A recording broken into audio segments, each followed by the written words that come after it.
ஒன்றிய பாஜக அரசு எல்லா வகையிலும் நமக்கு தடை ஏற்படுத்துறாங்க. எப்படியெல்லாம் தமிழ்நாட்டு வளர்ச்சிக்கு குடைச்சல் கொடுக்க முடியும்னு யோசிச்சு எல்லா அனுபவத்திலையும் அதை பண்ணிக்கிட்டு இருக்கிறாங்க. ஆனா இது எல்லாத்தையும் மீறி ஒன்றிய அரசே வெளியிடக்கூடிய எல்லா தரவரிசையும் எல்லா புள்ளி விவரங்களையும் நம்ம தமிழ்நாடு தான் முதன்மை இடத்தை மீண்டும் மீண்டும் பிடிச்சிக்கிட்டு இருக்கு. இதுக்கு காரணம் என்ன? நம்முடைய திறமையான நிர்வாகம்.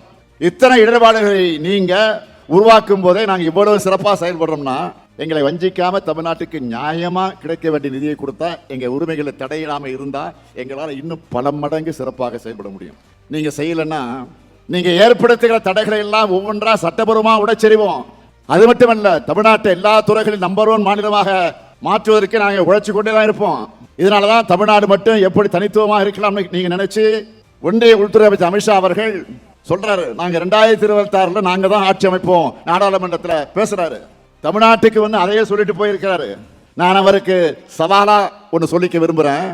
டெல்லியின் ஆளுகைக்கு தமிழ்நாடு என்றைக்கும் அடிபணியாது. அப்படி ஒரு தனி குணம், ஒரு தனித்தன்மை கொண்டவங்க நாங்க. மற்ற மாநிலங்களில் போய் அங்கே உள்ள கட்சிகளை உடைச்சு ரைடு மூலமா மிரட்டி ஆட்சி அமைக்கிற உங்க ஃபார்முலா எங்க தமிழ்நாட்டில் வேலைக்காகாது. நீங்க ஏமாற வேண்டாம். 2026 திராவிட மாடல் ஆட்சி தான்.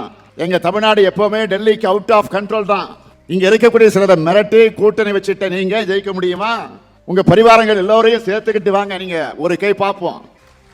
நான் கேட்கிறது, தமிழர்களை எப்படியெல்லாம் நீங்க கொச்சைப்படுத்தினீங்க. அண்மையிலே கூட ஒன்றிய கல்வி அமைச்சர் தர்மேந்திரா பிரதான் அவர்கள் தமிழர்களுடைய நாகரிகம் இல்லாதவங்கன்னு சொல்லிட்டு மன்னிப்பு கேட்டாரு. அதுக்கு முன்னாடி இன்னொரு ஒன்றிய அமைச்சர் தமிழர்கள் வெடிகுண்டு வைக்கிறவங்கன்னு சொல்லிட்டு மன்னிப்பு கேட்டார். நீங்க என்ன ஒடிசாவில் பேசுனீங்களா? பூரி ஜெகநாதர் கோயில் கருவூலச்சாவியை திருடி தமிழ்நாட்டில் வச்சிருக்காங்கன்னு நீங்களும் பிரதமரும் ஒடிசாவில் போய் பேசுனீங்க. தமிழ்நாட்டை சார்ந்த ஐஏஎஸ் அதிகாரி ஒருவர் ஒடிசா மாநிலத்துடைய முதலமைச்சருடன் இருக்கிறார் என்பதற்காக ஒரு தமிழர் ஒடிசாவை ஆளலாமா என்று கேட்டு பிரித்தாளும் சூழ்ச்சி நடத்தினீங்களா? அது மாதிரி இங்க செய்ய முடியாது. இங்க நீங்க தன்மானமும் தமிழ் இனமானமும் இல்லாத கொத்தடிமை துரோக கூட்டணியை சேர்ந்து தமிழ்நாட்டை ஆள நினைக்கிறீங்க. நீங்க கொஞ்சம் வரலாற்றை எடுத்து பாருங்க.